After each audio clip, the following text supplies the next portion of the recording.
नमस्कार, सरकार में स्वागत है आप सभी का। मैं हूं आपके साथ में हितेश व्यास। चुनावी खबरों को खास तौर पर दिखाने का यह खास बुलेटिन आपके सामने लेके आते हैं। बात मध्य प्रदेश की सियासत की और मध्य प्रदेश में भी कांग्रेस की, जो लगातार यहां पर एक बार फिर से सत्ता पर काबिज होने की कोशिशों में लगी है। कथित तौर पर अब यह कहा जा रहा था कि दिग्विजय सिंह और कमलनाथ के बीच सब कुछ ठीक नहीं है, क्योंकि पिछले दिनों कुछ इस तरह के बयान आए थे, कपड़ा फाड़ो विवाद जैसी स्थिति भी सामने आई थी। इसके बाद ही ऐसे सवाल खड़े हो रहे थे। इसके बाद दोनों ने खुद ही डैमेज कंट्रोल में जुटने की कोशिश की।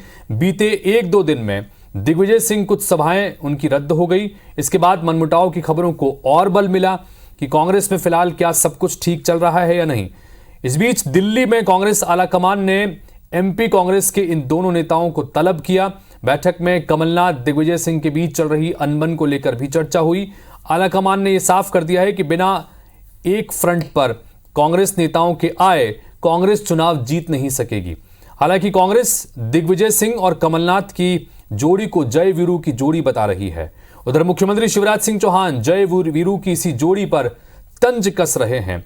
तो कुल मिलाकर जिस तरह की हालात बने, अचानक दोनों नेताओं को दिल्ली तलब किया गया। इस दिल्ली तलब करने के पीछे चुनावी रणनीति तो जाहिर तौर पर थी, लेकिन पिछले दिनों यहां पर जिस तरह का घटनाक्रम हुआ, ये जो तस्वीर निकल के सामने आ रही थी, जाहिर सी बात है कि आलाकमान ने इस पर भी बातचीत की होगी। अब ये जो हालात बन रहे हैं, इसको सियासी तौर पर चुनाव के ठीक पहले किस तरह से देखा जाए, कांग्रेस पार्टी के लिए क्या ये नुकसान की स्थितियां हैं, बीजेपी क्या इससे गेन कर सकती है, इन तमाम मुद्दों पर बातचीत करेंगे। हमारे साथ में मेहमान भी जुड़ेंगे, लेकिन पहले ये रिपोर्ट देखिए।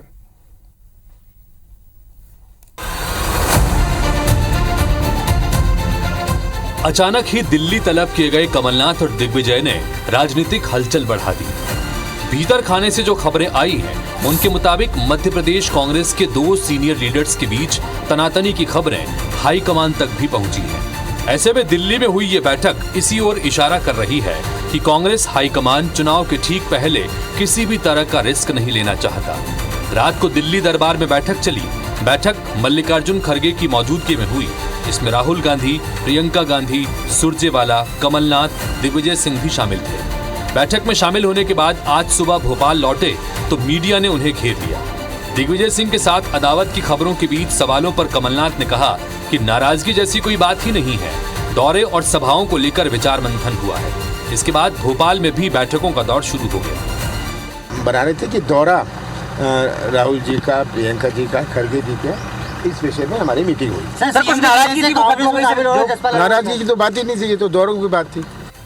लेकिन मुख्यमंत्री शिवराज सिंह चौहान ने मुद्दे को हाथों हाथ लपक लिया और कमलनाथ के साथ दिग्विजय सिंह पर अपने अंदाज में तंज कसा। उन्होंने कहा कि दोनों नेता लूट के लिए लड़ रहे हैं। जिसको दिल्ली बुलाया गया, अब वो कहते हैं कि भाजपा भ्रम फैला रही है। जैसा मैंने अखबारों में देखा, भाजपा भ्रम फैला रही है, तो फिर दिल्ली क्यों बुला रही है? जय और वीरू झगड़ रहे हैं आपस में और ये लड़ रहे हैं लूट के माल के लिए। जय और वीरू तो लूटते ही थे, तो इनका झगड़ा है लूट के माल के लिए। अब जरा आप इन तस्वीरों पर गौर कीजिए। ये तस्वीरें 17 अक्टूबर तब सामने आई थी जब कांग्रेस अपना घोषणा पत्र जारी करने जा रही थी। जब टिकट वितरण को लेकर नाराज कार्यकर्ताओं ने कमलनाथ को घेरा तो उन्होंने कहा कि दिग्विजय सिंह के कपड़े जाकर फाड़ो।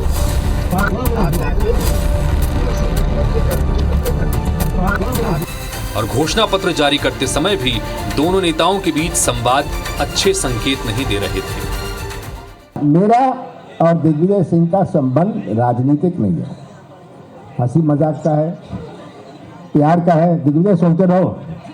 और मैंने बहुत पहले इनको एक पावर ऑफ अटॉर्नी दी थी अपनी। वो पावर ऑफ अटॉर्नी थी कि कमलनाथ के लिए आप पूरी गालियां खाइए। इन्होंने बहुत सारे कड़वे घूंट मेरे लिए पिए हैं, आगे भी पीने पड़ेंगे, ये मत सोचना। ए फॉर्म और बी फॉर्म में दस्तखत किसके होते हैं? पीसीसी प्रेसिडेंट के। तो कपड़े किसके फटने चाहिए बताओ? अब सवाल यह है कि चुनावी मौसम में कांग्रेस के शीर्ष दो नेताओं, दो मुख्यमंत्रियों और दो निर्णायक भूमिका निभाने वाले नेताओं, जिनकी मर्जी से ही टिकट पर फाइनल मुहर लगी, उनके बीच ऐसी अनबन की खबरें अच्छे संकेत तो नहीं है। ये जनता के बीच इमेज धूमिल तो नहीं कर देंगे?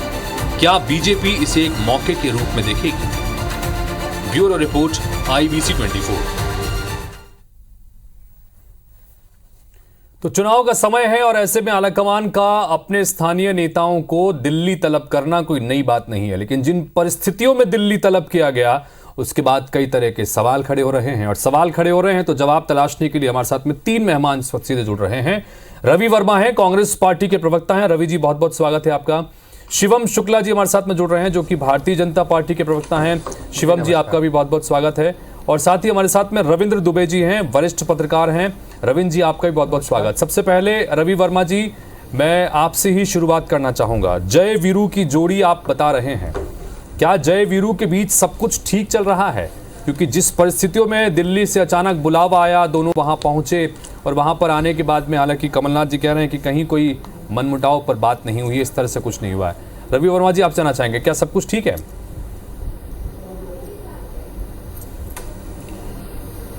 जी हितेश जी, मध्य प्रदेश में चारों खाने चित भारतीय जनता पार्टी दो हमारे नेताओं से, दिग्विजय सिंह जी, कमलनाथ जी से इस तरीके से भयभीत हो चुकी है कि शिवराज जी कहते हैं कि झगड़ा है, फिर कहते हैं किस लिए बुलाया मुझे नहीं पता।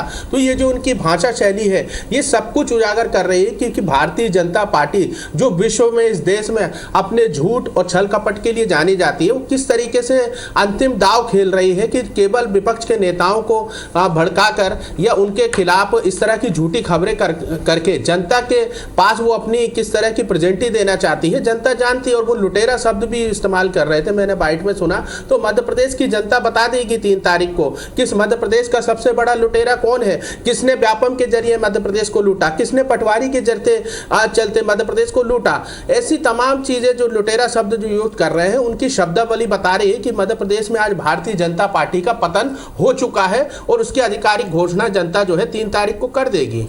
नहीं, लेकिन रवि वर्मा जी, आप ये कह रहे हैं कि ये जो दिल्ली तलब किया गया या फिर जो बातचीत हुई है, कहीं कोई मनमुटाव जैसी स्थिति है नहीं, और अगर है नहीं तो ये जो तमाम चीजें हैं ये भाजपा की तरफ से इस तरह का झूठ फैलाया जा रहा है, आप ये कह रहे हैं?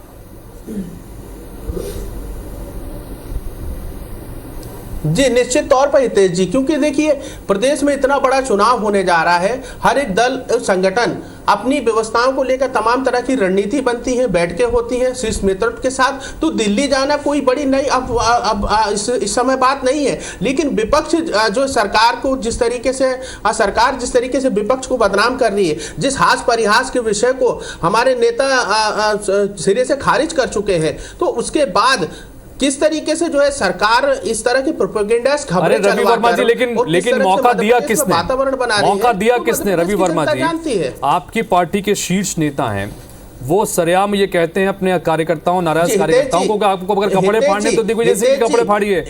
हितेश जी नहीं, हितेश जी, तो ये देखिए ये जो वाक्य है, जिस वाक्य को लेकर आप चर्चा करना चाह रहे हैं, इस पर स्पष्टीकरण हो चुका है कि ये हास परिहास का विषय है। इसका मंच पर ही इस विषय का पटाक्षेप हो चुका है। ठीक है, शिवम शुक्ला जी, रवि वर्मा जी सीधे ये कह रहे हैं कि भारतीय जनता पार्टी को डर है जय वीरू की इस जोड़ी से करना होगा कि प्रदेश अध्यक्ष और उनके गृह मंत्री के समझाने के बाद भी इस्तीफे जारी है मध्य प्रदेश। ठीक है, रवि जी हो गया। शिवम जी, जाना चाहेंगे आपसे, सीधे रवि वर्मा ये कह रहे हैं कि भारतीय जनता पार्टी को डर है जय वीरू की इस जोड़ी से, इसलिए आप लोग भ्रम फैला रहे हैं, इनके बीच में मतभेद। कहीं इनके बीच मतभेद नहीं है, रवि वर्मा जी कह रहे हैं, बताइए शिवम जी।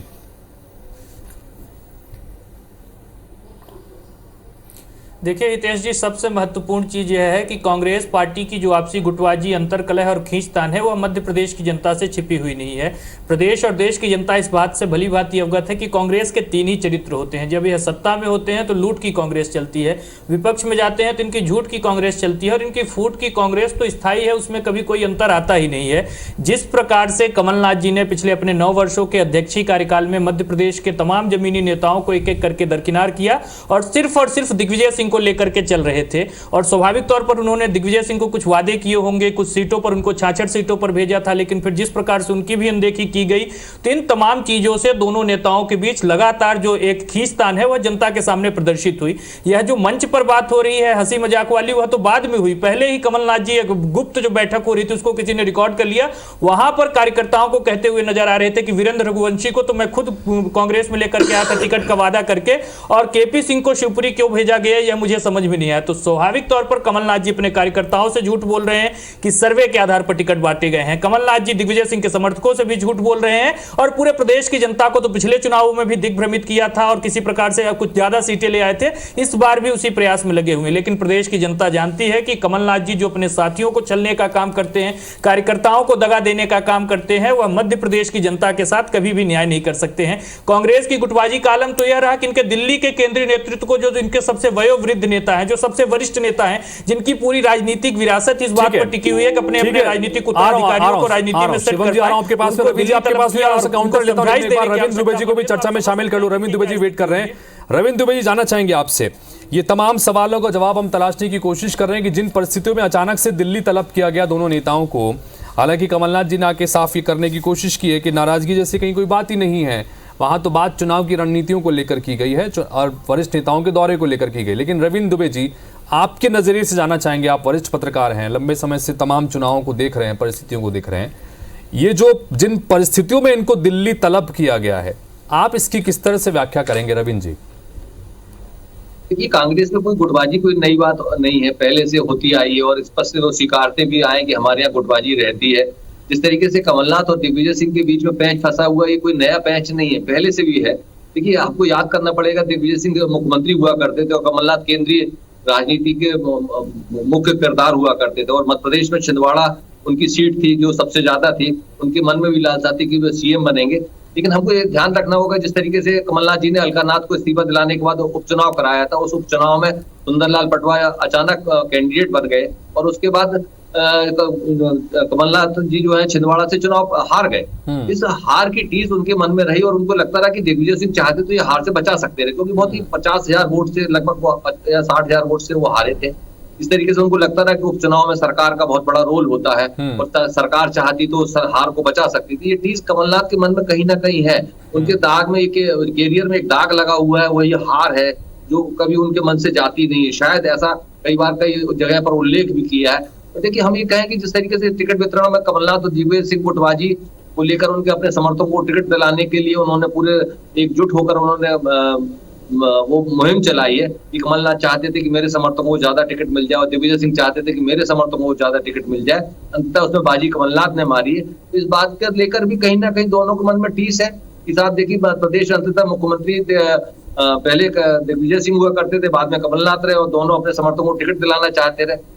और एक बात और स्पष्ट इसमें हमको देखना चाहिए कि जिस तरीके से दिग्विजय सिंह कह रहे थे कि 66 हारी हुई सीटों पर मेरा सबसे ज्यादा वो रहेगा, लेकिन उसमें भी उनकी नहीं चल पाई। हम अपने महाकौशल के अंचल में देखें कि जिन सीटों पर कांग्रेस हारी है वहां कमलनाथ समर्थकों को ज्यादा टिकट मिली। इसका मतलब है कि सर्वे के साथ साथ कमलनाथ के ज्यादा प्रभाव रहा है। और उसके बाद जिस तरीके से जिस तरह से रविंद्र जी ने पुरानी जो हार थी उसका जिक्र भी किया, पुराने चुनावों का जिक्र भी किया और वर्तमान में टिकट वितरण के दौरान भी जिस तरह की परिस्थितियां बनी उसका भी जिक्र किया। रवि वर्मा जी, आपसे जानना चाहेंगे जो बात यहां पर रविंद्र जी ने कही उसके संदर्भ में भी, और दूसरी एक और महत्वपूर्ण बात, मुख्यमंत्री शिवराज सिंह चौहान कह रहे हैं कि जय वीरू को आप उनको जय वीरू बताते हैं, वो कह रहे हैं कि जय वीरू झगड़ रहे हैं लूट के माल के लिए। पहले दिग्विजय ने लूटा और उसके बाद अब कमलनाथ ने लूटा, इस तरह की बड़े तल्ख टिप्पणी उन्होंने की है। इस पर आपकी प्रतिक्रिया रवि जी?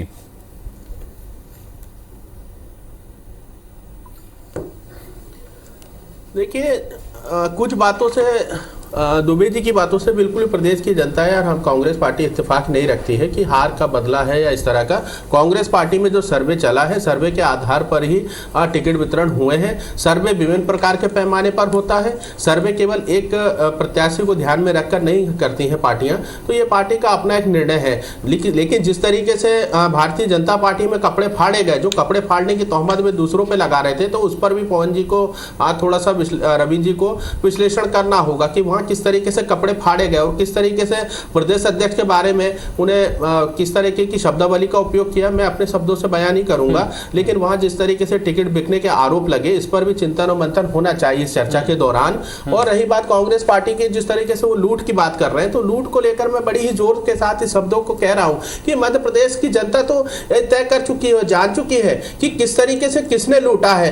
कमलनाथ जी की सरकार में तो हमने वो ऐतिहासिक कार्य करने के काम किए थे जो शिवराज जी की 15 15 वर्ष की सरकार नहीं कर पाई थी। बिजली की दिशा में ऐतिहासिक कदम उठाए। जिस किसान कर्ज माफी को आज शिवराज जी की सरकार ने, किसान विरोधी सरकार ने रोक रखा है, उनके कृषि मंत्री खुद स्वीकार कर चुके हैं कि 27 लाख किसानों का कर्ज माफ हुआ है। तो किसानों का लुटेरा इस मध्य प्रदेश के साथ भीतर घात करने वाली लुटेरी शिवम जी, आप कौन है? और रवि वर्मा जी सीधे सीधे ये कह रहे हैं कि आप लोग जो है, कौन है?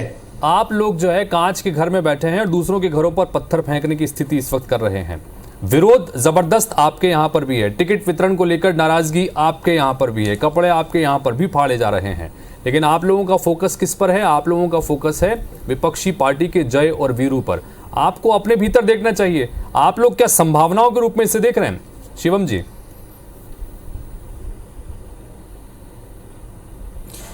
देखिए हितेश जी, सबसे महत्वपूर्ण चीज यह है कि हमें जय वीरू नहीं दिखाई दे रहे हैं, हमें बंटाधार और कमीशन नाथ दिखाई दे रहे हैं, जिन्होंने मध्य प्रदेश को दुरावस्था और कुशासन की ओर अग्रसर किया था। और सबसे महत्वपूर्ण चीज, आप एक बात को समझ लीजिए, विलियम शेक्सपियर ने जो अपना चर्चित उपन्यास जूलियस सीजर लिखा था, उसमें एक आखिरी की पंक्ति है कि जब उनका सबसे विश्वस्त सिपह सलाहकार आखिरी वार करता है तो वो कहते हैं, O Brutus, you too, this is the most unkindest cut of all. तो यहां पर हमें यह निर्धारित करना होगा कि ब्रूटस कौन है, लेकिन वार तो दोनों ओर से हो रहे हैं और लगातार हो रहे हैं और विश्वस्त लोग ही कर रहे हैं। जो पिछले कुछ महीनों में हमने देखा था कि जितने भी मध्य प्रदेश के वरिष्ठ नेता थे, कमलनाथ जी के और दिग्विजय सिंह को लगातार वह असहयोग की भावना से प्रदर्शित अपनी कर रहे थे, चाहे अरुण यादव हो, अजय सिंह हो, सुरेश पचौरी हो, कांतिलाल भूरिया हो या फिर युवा नेता जीतू पटवारी हो, तमाम लोगों ने, कमलनाथ जी ने जिस प्रकार से उनके लोगों को उपेक्षित किया था, जिस प्रकार से उनका शोषण किया था, उसके विपरीत अपनी आवाज को मुखर करते चले आ रहे थे। और अंत में यह जो जय वीरू की जोड़ी करप्शन नाथ और बंटाधार की बनी थी, यह भी हमें दरकती हुई नजर आ रही है। और यही कारण है कि इनके दिल्ली के नेतृत्व को इंटरव्यू करना पड़ रहा है।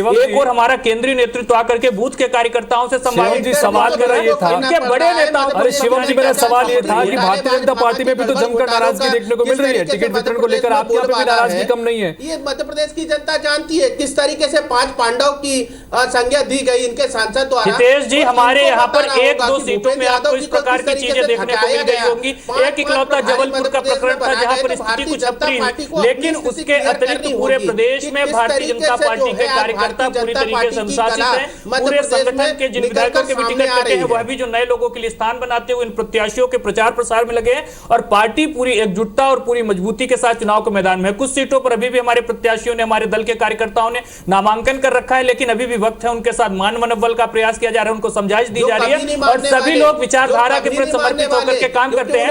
यह तो स्थिति कांग्रेस पार्टी में है कि टिकटों को बेचा जा रहा था, जो बड़े सूटकेस लेकर के गया उसको टिकट दे दिएगा। यही कारण है कि आपने देखा 9 से ज्यादा सीटों पर इनको टिकट बदलने की आवश्यकता पड़ी। नेतृत्व की कमजोरियां इनकी पूरी तरीके से इस प्रदेश में दिख रही है। न इनके केंद्रीय नेतृत्व पर कार्यकर्ताओं का विश्वास है, न इनके प्रदेश के जो 2 सबसे। चलिए रविंद्र जी, आपके पास आ रहा हूं। रविंद्र जी, ये आरोप प्रत्यारोप का सिलसिला चल पड़ता है। बात कांग्रेस से करें तो कांग्रेस बीजेपी पर आरोप लगाती है, बीजेपी कांग्रेस पर आरोप लगाती है, लेकिन अपनी पार्टी के भीतर के हालात को लेकर ज्यादा बात नहीं होती। लेकिन इसलिए हमने यहां पर वरिष्ठ पत्रकार के रूप में आपको भी बिठाया ताकि आप तटस्थ होकर अपनी बात रख सकें।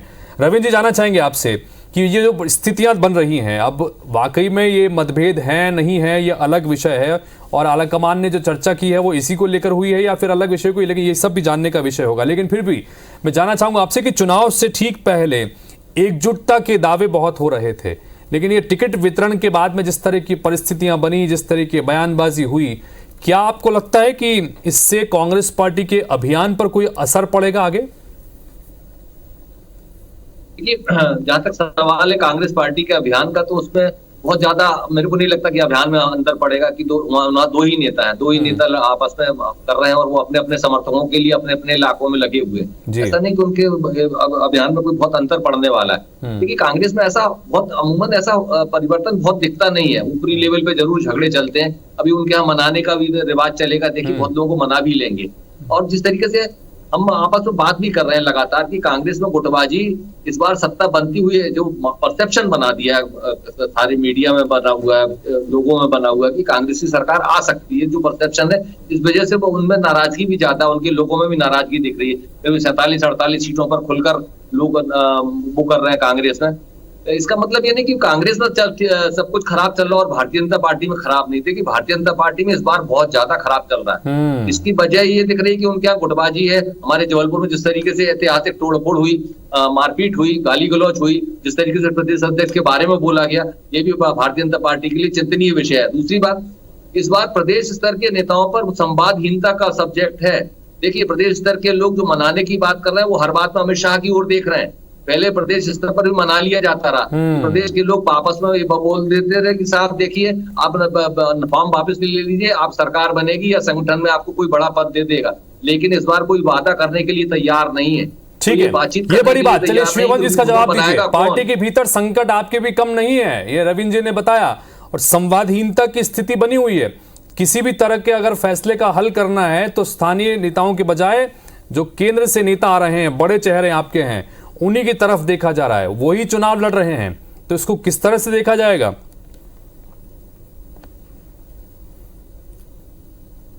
हितेश जी, इसको संवादहीनता नहीं बोलते, इसको बोलते हैं कि केंद्र से लेकर के बूथ तक के कार्यकर्ताओं का एक संवाद का चैनल है, जहां पर केंद्रीय नेतृत्व भी अपने सबसे निचले स्तर के कार्यकर्ता की अहमियत को समझता है, उनके बीच जाकर के बातचीत करता है और लगातार उनके बीच सक्रिय रहता है, चुनावों की एक प्रकार से नेतृत्व प्रदान करता है। वहीं कांग्रेस पार्टी में आप देखिए, इनका केंद्र का नेतृत्व तो अपने प्रदेश के 2 शीर्षस्थ नेताओं की लड़ाई को सुलझाने में लगा हुआ है, और मध्य प्रदेश के कार्यकर्ताओं के साथ उनका कितना संवाद होगा यह भी किसी से नहीं छिपा हुआ है। राहुल गांधी जी ने यहां पूरी तरीके से हथियार डाल दिए हैं, उनको भी मालूम है कि मेरी लोकप्रियता है जनता के बीच, मैं जाऊंगा तो और ज्यादा वोट कट जाएंगे। दिग्विजय सिंह और इस प्रकार के नेताओं। ठीक है, रवि वर्मा जी, फाइनल कमेंट आपका, फाइनल कमेंट। ये जो परिस्थितियां हैं इसको किस तरह से देख रहे हैं चुनाव के संदर्भ में और यही चीजें आगे के समय में? रवि वर्मा जी।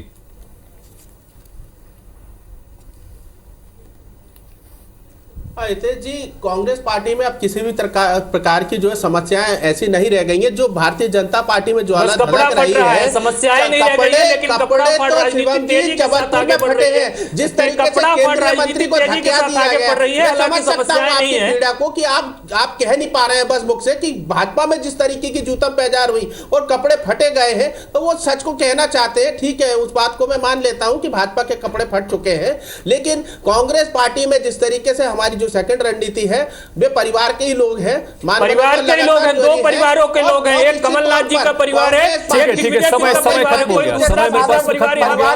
कांग्रेस पार्टी के नेता ये आरोप लगाते हैं कि भारतीय जनता पार्टी के भीतर ज्यादा नाराजगी है, वहां पर जूतम पैजार की स्थिति ज्यादा है। तो बीजेपी लगातार ये कहती है कि आपस में तकरार है कांग्रेस पार्टी के बड़े नेताओं के बीच में।